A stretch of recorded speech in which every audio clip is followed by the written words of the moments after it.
Bantuan Rumah Rakyat Pahang RRP yang diberikan percuma oleh Kerajaan Pahang dapat membantu lebih ramai golongan kurang berkemampuan mempunyai kediaman sendiri.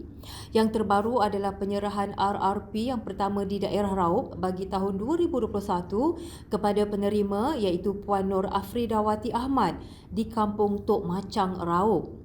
Pengerusi Jawatankuasa Pembangunan Luar Bandar dan Hal Ehwal Orang Asli Negeri Pahang yang juga Ahli Dewan Negeri Batu Talam Yang Berhormat Datuk Abdul Aziz Haji Mat Kiram berkata, majlis serah kunci itu diadakan di pekarangan RRP milik Puan Nur Afridawati. Menerusi satu hantaran di laman Facebook miliknya, Yang Berhormat Datuk Abdul Aziz turut menyampaikan bantuan kit bumi hijau sumbangan Pejabat Pertanian Daerah Raub. Puan Nur Afridawati turut menerima bantuan daripada Jabatan Kebajikan Masyarakat JKM dan bantuan penjaja tidak berdaftar sebagai tanda prihatin pihak kerajaan dalam membantu meringankan beban yang ditanggung oleh penerima.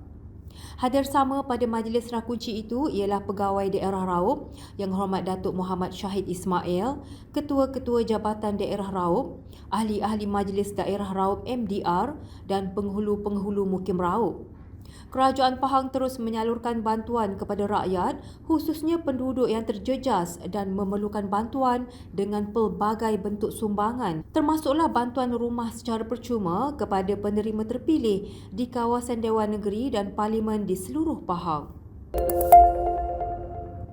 Sebanyak 16 menara baharu dengan liputan 4G dibina di daerah Bera di bawah Pelan Jalinan Digital Negara Jendela.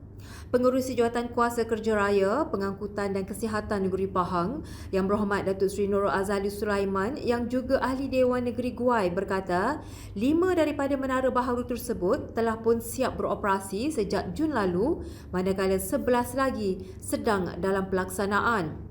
Pembinaan menara baharu ini adalah bagi menyediakan liputan perkhidmatan jalur lebar mudah alih dengan rangkaian 4G di kawasan luar bandar dan pedalaman yang berpenduduk dengan anggaran masa pembinaan adalah 14 bulan bermula Oktober ini sehingga November 2022.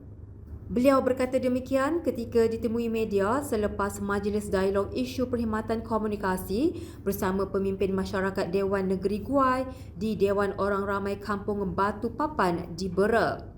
Turut hadir Pengerusi Suruhanjaya Komunikasi dan Multimedia Malaysia MCMC yang berusaha Dr. Fadlullah Suhaimi Abdul Malik, Pengurus Besar TM Negeri Pahang Yang Hormat Datuk Zulfikri Hashim dan Pegawai Daerah Bera Yang Hormat Datuk Zaman Azam Muhammad Sarif Elias Ahmad. Menurut beliau, 5 menara selular baharu ialah di Kampung Datuk Seri Hamzah Felda Mengkuang, Felda Bukit Mendi, Felda Bukit Puchong dan Kampung Orang Asli Sungai Tuang.